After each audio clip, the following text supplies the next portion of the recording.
बच्चों, आज का हमारा टॉपिक है मृदा परिच्छेदिका। तो मृदा परिच्छेदिका होता क्या है? देखो, जब भी मृदा का क्या होता है, विकास होता है, तो मृदा का विकास होने पर उसमें विभिन्न प्रकार के क्या बन जाते हैं, संस्तर बन जाते हैं। जैसे अगर हम किसी मृदा की बात करें तो उसमें कई टाइप के संस्तर होते हैं। ऊपर वाले संस्तर को बोलते हैं ओ, फिर नीचे क्या होता है ए, उससे नीचे क्या होता है बी, फिर सी, फिर क्या होता है आर। तो हमने क्या देखा, इस प्रकार की मृदा में कई प्रकार के संस्तर पाए जाते हैं। तो ये याद रखना, जब भी मृदा का विकास होगा तो मृदा में विभिन्न प्रकार के संस्तर बन जाते हैं। अब उन संस्तरों के बारे में जब पढ़ा जाता है तो देखो क्या लिखा हुआ है, मृदा का ऊर्ध्वाधर काट लगाने पर ऊपरी धरा, ऊर्ध्वाधर काट लगाने का मतलब जब उसको ऐसे पढ़ा जाएगा, ऊर्ध्वाधर ऐसे होता है, ठीक है ना।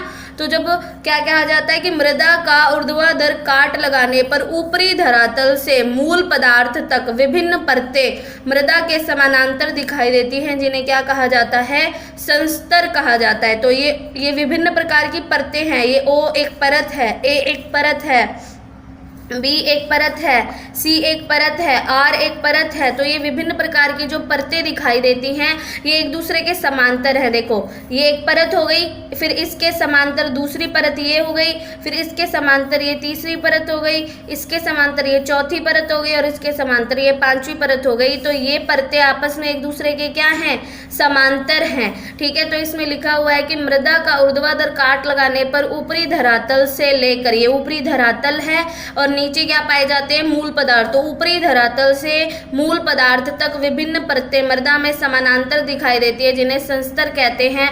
मृदा के इसी ऊर्ध्वाधर काट करने के उपरांत संस्तर दिखाई देते हैं। मृदा के ऊर्ध्वाधर भाग में विभिन्न संस्तर दिखाई देते हैं। इन सभी को मृदा परिच्छेदिका कहते हैं। इन संस्तरों को मिलाने पर जो बनती है उसे क्या कहा जाता है, मृदा परिच्छेदिका कहा जाता है। मृदा परिच्छेदिका को ओ, ए, बी एवं सी बड़े अक्षरों से, ये देखो ओ, फिर ए, फिर बी, फिर सी, फिर आर। तो ये मृदा में विभिन्न प्रकार की क्या बन गई हैं, परतें बन गई हैं। इसे क्या कहा जाता है, मृदा परिच्छेदिका कहा जाता है। ये देखो क्या लिखा हुआ है, पूर्ण विकसित मृदा परिच्छेदिका। तो पूर्ण विकसित मृदा परिच्छेदिका में विभिन्न प्रकार के क्या पाए जाते हैं, संस्तर पाए जाते हैं। तो हमें सिंपल से डेफिनेशन याद रखनी है कि मृदा में ऊर्ध्वाधर काट लगाने पर ऊपरी धरातल से लेकर मूल पदार्थ तक विभिन्न प्रकार की परतें मृदा में दिखाई देती है, जिन्हें क्या कहते हैं, संस्तर कहते हैं। फिर इसी संस्तर को जब मिलाया जाता है तो किसका निर्माण होता है, इन सभी को मिलाने पर क्या बनती है, मृदा परिच्छेदिका बनती है। मृदा परिच्छेदिका को ओ, ए, बी, सी बड़े अक्षरों से प्रदर्शित किया जाता है। सी संस्तर के नीचे ठोस पदार्थ, ये जो आर संस्तर होता है, ये आर संस्तर में क्या पाई जाती हैं, कठोर चट्टानें पाई जाती हैं। क्या पाई जाती हैं, कठोर चट्टानें पाई जाती है। अब इसको ध्यान से देखो, ओ के दो भाग हैं, ओ के दो भाग हैं, O1 और O2। हमें ये याद रखना है कि O1 में क्या पाया जाएगा, O2 में क्या पाया जाएगा, A1, A2, A3। हमें इनके ये नाम भी याद रखने हैं। A1 का क्या नाम होता है, ह्यूमस युक्त खनिज पदार्थ संस्तर। A2 का क्या नाम होता है, निक्षालित संस्तर। A3 का क्या नाम होता है, याद रखना, हर संस्तर के अंदर एक परिवर्तनीय संस्तर होगा। इसका परिवर्तनीय संस्तर A3 है, इसका परिवर्तनीय संस्तर B1 है। फिर B2 क्या है, निक्षेपित संस्तर। B3 अंतर्वर्ती संस्तर। हमें इनके नाम याद रखने हैं और ये डायग्राम बहुत ज़्यादा इंपॉर्टेंट है, इस डायग्राम को हमें याद रखना है। अब देखो हम पढ़ेंगे O1 क्या होता है, O2 क्या होता है, A1 क्या होता है, A2 क्या होता है, इन सब के बारे में हम ध्यान से पढ़ेंगे। तो देखो इसके अंदर क्या होगा आगे, कहता है मृदा परिच्छेदन में समानांतर परतें जो एक दूसरे से गुणों में क्या होती हैं, भिन्न होती हैं। याद रखना, ओ का गुण अलग होगा, ए का गुण अलग होगा, बी के गुण क्या होंगे, अलग होंगे। तो क्या लिखा हुआ है, मृदा परिच्छेदन में समानांतर परतें जो एक दूसरे से गुणों में क्या होती हैं, भिन्न होती हैं, क्या कहलाती हैं, संस्तर कहलाती है। इसका विवरण निम्न प्रकार से है। सबसे पहले बात करते हैं हम ओ संस्तर की। तो इसे क्या कहते हैं, ओ संस्तर कहते हैं। अब O1 संस्तर जो है, इसके दो उपसंस्तर हैं, एक तो O1 है और एक क्या है, O2 है। तो O1 उपसंस्तर में बिना सड़े गले पदार्थ पाए जाते हैं। क्या पाए जाते हैं, O1 उपसंस्तर में बिना सड़े गले पदार्थ पाए जाते हैं। ओवन का क्या नाम था? ओवन का नाम था अल्प विघटित कार्बनिक पदार्थ। क्या नाम था? अल्प विघटित कार्बनिक पदार्थ। तो अल्प विघटित का मतलब जो पूरी तरीके से विघटित नहीं हुए हैं। तो इसमें बिना सड़े गले पदार्थ आते हैं जिन्हें नग्न आंखों से पहचाना जा सकता है। क्लियर? O2 क्या था? पूर्ण रूपेण विघटित, उसमें पूरी तरीके से विघटित कार्बनिक पदार्थ हैं। तो देखो O2 संस्तर में पूर्ण अपघटित पादप और जंतु अवशेष आते हैं जिन्हें नग्न आंखों से पहचाना नहीं जा सकता। जैसे क्या होता है, नॉर्मली हमारे घर की जो सब्जी वगैरह है, हम उसे जब जाकर फेंक देते हैं, 1 या 2 घंटे के बाद जाके देखेंगे तो वो सब्जी वैसी की वैसी पड़ी मिलेगी, तो वो बिना सड़ा गला पदार्थ है। लेकिन हम 2 या 3 दिनों के बाद जाकर अगर उस सब्जी को चेक करें तो वो पूरी तरीके से मिट्टी में मिल चुकी होती है, तो वो पूर्ण अपघटित पदार्थ के अंदर आता है। तो ओवन में अल्प विघटित पदार्थ पाए जाते हैं और O2 में क्या पाए जाते हैं? पूर्ण विघटित पदार्थ पाए जाते हैं। अब अगर हम बात करें किसकी? A संस्तर की, तो देखो A संस्तर क्या है? इसमें तो क्या पाए जाते थे? कार्बनिक पदार्थ पाए जाते थे। ये पहला खनिज संस्तर है। इसमें क्या पाए जाएंगे? खनिज पाए जाएंगे। तो ये सबसे ऊपरी खनिज संस्तर होता है। इस संस्तर में 3 उप संस्तर हैं, A1, A2, A3। तो A1 उप संस्तर में क्या पाया जाता है? कार्बनिक पदार्थों का खनिजों के साथ मिश्रण पाया जाता है। तो A1 का अगर हम नाम देखें तो A1 का नाम क्या है? ह्यूमस युक्त खनिज पदार्थ संस्तर, यानी इसमें ह्यूमस भी पाया जाएगा और खनिज भी पाया जाएगा। ह्यूमस युक्त खनिज पदार्थ संस्तर। तो ये याद रखना, A1 उप संस्तर के अंदर दोनों चीजें पाई जाती हैं। इसके अंदर ह्यूमस भी पाया जाता है और इसके अंदर क्या पाया जाता है? खनिज भी पाए जाते हैं। इन दोनों का ये मिश्रण होता है। तो A1 उप संस्तर में कार्बनिक पदार्थों का खनिजों के साथ मिश्रण पाया जाता है, जिसके कारण इनका रंग क्या होता है? गहरा। A2 उप संस्तर को क्या बोला गया था? निक्षालित संस्तर। तो निक्षालन क्या होता है? निक्षालन होता है लीचिंग। लीचिंग क्या होता है? पदार्थों का पानी के साथ घुलकर नीचे के स्तरों में चला जाना क्या कहलाता है? लीचिंग कहलाता है। ये याद रखना, निक्षालन क्या चीज होती है कि निक्षालन के अंदर विभिन्न प्रकार के जो पदार्थ होते हैं वो पानी के साथ घुलकर कहाँ चले जाते हैं? नीचे के संस्तरों में चले जाते हैं। तो देखो क्या लिखा हुआ है, A2 उप संस्तर में मृत्तिका, लोहा और एल्यूमिनियम ऑक्साइडों का, ये सारे के सारे पदार्थ है। कौन कौन से? मृत्तिका का ऑक्साइड, लोहे का ऑक्साइड, एल्यूमिनियम का ऑक्साइड, इनका निक्षालन यानी ये पानी के साथ घुलकर क्या होते हैं? नीचे के संस्तरों में चले जाते हैं एवं क्वार्ट्ज का सांद्रण बढ़ता है। A3 कौन सा संस्तर होता है? परिवर्तनशील संस्तर होता है। देखो परिवर्तनशील संस्तर 2 हैं, A3 और B1। A3 में तो A के गुण पाए जाएंगे और B1 के अंदर B के गुण पाए जाएंगे। याद रखना, परिवर्तनशील संस्तर तो है पर इसमें A3 के अंदर तो किसके गुण पाए जाते हैं? A के। परिवर्तनशील संस्तर में A के गुण पाए जाते हैं। B1 जो है वो भी एक परिवर्तनशील संस्तर है पर उसमें B संस्तर के गुणों की अधिकता पाई जाती है। उसके बाद देखो हम बात करेंगे B2 संस्तर की। तो जो B2 संस्तर है उसको कहा जाता है निक्षेपित या संचयन संस्तर। निक्षेपण का मतलब होता है जमा होना। देखो जो A2 से निक्षालित होंगे पदार्थ, निक्षालन का मतलब वो तो पानी के साथ घुलकर कहाँ आ रहे हैं? नीचे। अब नीचे कभी आएंगे तो कहीं ना कहीं तो जमा होंगे, तो वो जाकर जमा होते हैं B2 संस्तर में। समझ आई बात? निक्षालन का मतलब तो होता है पानी के साथ घुलकर नीचे आ जाना और निक्षेपण का मतलब होता है जमा हो जाना। तो वो जो पदार्थ पानी के साथ घुलकर नीचे आएंगे वो आकर B2 संस्तर में क्या हो जाएंगे? जमा हो जाएंगे। तो देखो B2 संस्तर को निक्षेपित या संचयन संस्तर भी कहते हैं, जिसमें मृत्तिका, लोहा और एल्यूमिनियम के ऑक्साइड निक्षालित होकर जमा हो जाते हैं। ठीक है। B3 जो होता है संस्तर वो अंतर्वर्ती संस्तर है। अंतर्वर्ती का मतलब 2 संस्तरों के मध्य की परत। कौन कौन से संस्तरों के मध्य की परत है? वो B और C संस्तर के मध्य की परत होती है। क्लियर हो गई बात? C संस्तर में क्या पाया जाता है? C संस्तर में कम विघटित और अपक्षयित मूल पदार्थ पाए जाते हैं और R संस्तर सबसे कठोर चट्टानों वाला संस्तर होता है। तो ये हमें याद रखने हैं। O1 क्या था? अल्प विघटित कार्बनिक पदार्थ। O2 क्या था? पूर्ण विघटित कार्बनिक पदार्थ। A1 क्या था? ह्यूमस युक्त खनिज पदार्थ। A2 निक्षालित संस्तर। A3 परिवर्तनशील संस्तर। B1 परिवर्तनशील। B2 निक्षेपित। B3 अंतर्वर्ती।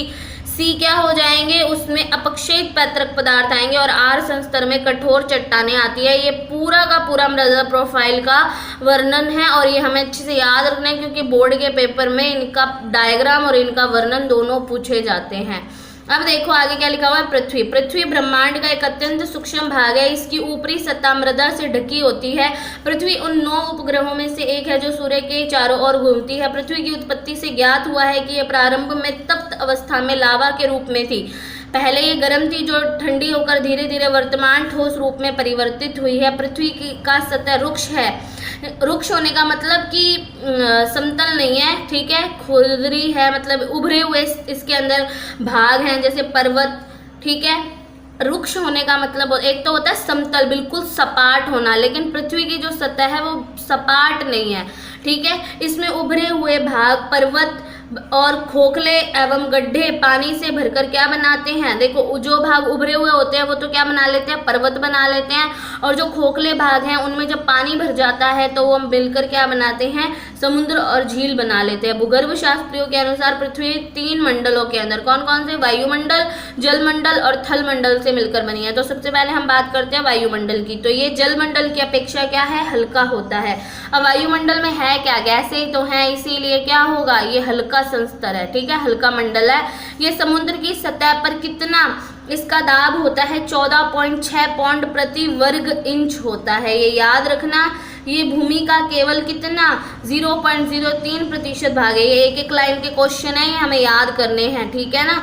समुद्र की सतह पर वायुमंडल का कितना दाब पाया जाता है, 14.6 पौंड प्रति वर्ग इंच, और ये भूमि का केवल कितना 0.03% होता है। इसमें गैसों का मिश्रण जिसमें नाइट्रोजन, ऑक्सीजन, CO2 तथा जलवाष्प मुख्य होती है पाया जाता है। इसमें निष्क्रिय गैस या अक्रिय गैस जो आप लोगों को पता है कौन कौन सी, हे, नेता और कर्मचारी, यानी कि हीलियम, नियॉन, ठीक है, helium, neon, argon, krypton, xenon, radon, ये सारी की सारी गैसेस पाई जाती है। अब देखें आगे वायुमंडल का संगठन, ये इंपॉर्टेंट क्वेश्चन है कि वायुमंडल का संगठन बताइए। तो वायुमंडल में नाइट्रोजन कितनी है, 79.9%, ऑक्सीजन 20.7%, जलवाष्प 0.17%, CO2 कितनी है 0.03%, अन्य गैसें कितनी है 1.33%। अगर तुम्हें याद हो तो मैंने तुम्हें पहले बताया था कि अगर पूछा जाए कि वायुमंडल में CO2 कितनी है, तो वायुमंडल में तो है 0.03%, और अगर पूछा जाए मृदा में CO2 कितनी है, तो मृदा में कितनी थी 0.3%, ये याद रखना। आगे देखो क्या है, जलमंडल, ये थलमंडल को, अब देखो हमारा जो ये हमारा थलमंडल है वो चारों तरफ से किससे घिरा हुआ है, पानी से घिरा हुआ है, ठीक है। तो ये थलमंडल को घेरे हुए पानी की परत है। जलमंडल समुद्र के रूप में पाया जाता है। हमें पता है ना कि हमारा जो थलमंडल है वो चारों तरफ से किससे घिरा हुआ है, समुद्र से घिरा हुआ है, महासागरों से घिरा हुआ है। तो जलमंडल समुद्र के रूप में होता है। ये पृथ्वी का केवल कितना 6.9% भाग होता है, लेकिन जल का कुल आयतन समुद्र सतह से ऊपर जमीन के आयतन का कितना है, लगभग 15 गुना होता है। तो ये छोटे छोटे क्वेश्चंस हैं जो हमें याद रखने हैं। अब देखो थलमंडल, गैसीय और जलीय आवरणों में जो आंतरिक ठोस, मतलब देखो ऊपर क्या था, वायुमंडल, और क्या था इधर थलमंडल, ये है, और थलमंडल के चारों तरफ कौन सा मंडल है, जलमंडल है। तो देखो क्या लिखा हुआ है, गैसों और जलीय आवरणों में जो आंतरिक ठोस पिंड होता है उसे थलमंडल कहते हैं। ये भूमि का कितना 93.2% भाग, देखो ये 93.2% है। जलमंडल कितना था, 6.9% था, और वायुमंडल कितना था, वो सिर्फ 0.03% था। तो ये परसेंटेज याद रख लेना। टोटल 100% में से लगभग 93% भाग तो किससे घिरा हुआ है, थलमंडल से, और लगभग 6.9% भाग कितना घिरा हुआ है, जलमंडल से, और 0.03% भाग किससे घिरा हुआ है, वायुमंडल से। थलमंडल के 2 भाग होते हैं, बाहरी या ऊपरी ठंडी ठोस सतह। बाहर से तो क्या है, ठंडी ठोस सतह है, और अंदर की तरफ क्या होता है, पिघलता हुआ पदार्थ या लावा होता है, ठीक है ना। ये 3 मंडलों में सबसे अधिक क्या होता है, भारी होता है, बाहरी नहीं भारी होता है, ठीक है। थलमंडल का घनत्व कितना है, एक क्वेश्चन आ गया, थलमंडल का घनत्व कितना है 5.5, ठीक है। ऊपरी परत का घनत्व कितना है 2.5 से 3। अब ये इंपॉर्टेंट है, भूपपड़ी किसे कहते हैं? तो थल मंडल की सबसे ऊपरी या भारी ठोस परत को क्या कहा जाता है? भूपपड़ी कहा जाता है। ये 1 लाइन क्वेश्चन है, इनको बना बना के अच्छे से नोट कर लेना कि किसका घनत्व कितना है, किसका भार कितना है, किसका प्रतिशत कितना है। छोटी छोटी डेफिनेशन हमें अच्छे से याद करनी है क्योंकि 1 लाइन क्वेश्चन इसमें बहुत ज़्यादा बनते हैं, ठीक है ना। थल मंडल की ऊपरी या भारी ठोस परत को क्या कहा जाता है? भूपपड़ी कहा जाता है। भूपपड़ी की मोटाई कितनी मापी गई है? 10 से 20 मील मापी गई है। अब देखो भूपपड़ी लास्ट हमारा टॉपिक है। भूपपड़ी में तुम्हें 2 डेफिनेशन सुनने को मिलेंगे, एक तो सीएल और एक मिलेगी स्मे। क्या मिलेगी? सीएल देखो क्या होता है, सीएल 2 शब्दों से मिलकर बनी है, सिलिकॉन और एल्यूमिनियम। तो सिलिकॉन और एल्यूमिनियम दोनों के जो पदार्थ होंगे मिलकर क्या बनाएंगे? सीएल। और स्मे में क्या होता है? 2 होते हैं, सिलिकॉन और मैग्नीशियम। क्लियर हो रही है बात? एल्यूमिनियम सिलिकेट तो क्या बनाती है? सीएल बनाती है। और मैग्नीशियम सिलिकेट क्या बनाती है? स्मे बनाती है। सबसे ऊपरी परत हमारी भूपपड़ी, भूपपड़ी के नीचे क्या है? सीएल, और फिर क्या है? स्मे। देखो क्या है, भूपपड़ी मुख्य रूप खनिज की बनी होती है। थल मंडल की ऊपरी परत भूपपड़ी कहलाती है। भूपपड़ी का जो ऊपरी संस्तर है वो ऐसे शैलों से बना होता है जिसके एल्यूमिनियम सिलिकेट खनिज हैं, जिनके संगठक कौन है? Aluminium silicate. तो एल्यूमिनियम सिलिकेट वाला जो संस्तर होगा वो तो क्या कहलाएगा? सीएल कहलाएगा। इसका घनत्व कितना है? 2.65, ठीक है, ग्राम प्रति घन सेमी की क्यूब। और सीएल के नीचे की जो परत होती है वो मैग्नीशियम सिलिकेट की बनी होती है, जिसे क्या कहा जाता है? स्मे कहा जाता है। क्या कहा जाता है? स्मे कहा जाता है। तो भूपपड़ी में निष्क्रिय गैसों के अतिरिक्त लगभग सभी तत्व पाए जाते हैं, मतलब इसमें अक्रिय गैस नहीं पाई जाती, बाकी जितने भी तत्व हैं वो सब पाए जाते हैं। तो आज का ये हमारा टॉपिक यहीं पर ख़त्म होता है। इसके अंदर जितने भी क्वेश्चंस बनते हैं उनको अच्छे से नोट करके अपनी कॉपी पे नोट कर लेना। Thank you. और इस चैनल को लाइक करें, शेयर करें और इस चैनल को फटाफट से सब्सक्राइब कर ले। धन्यवाद।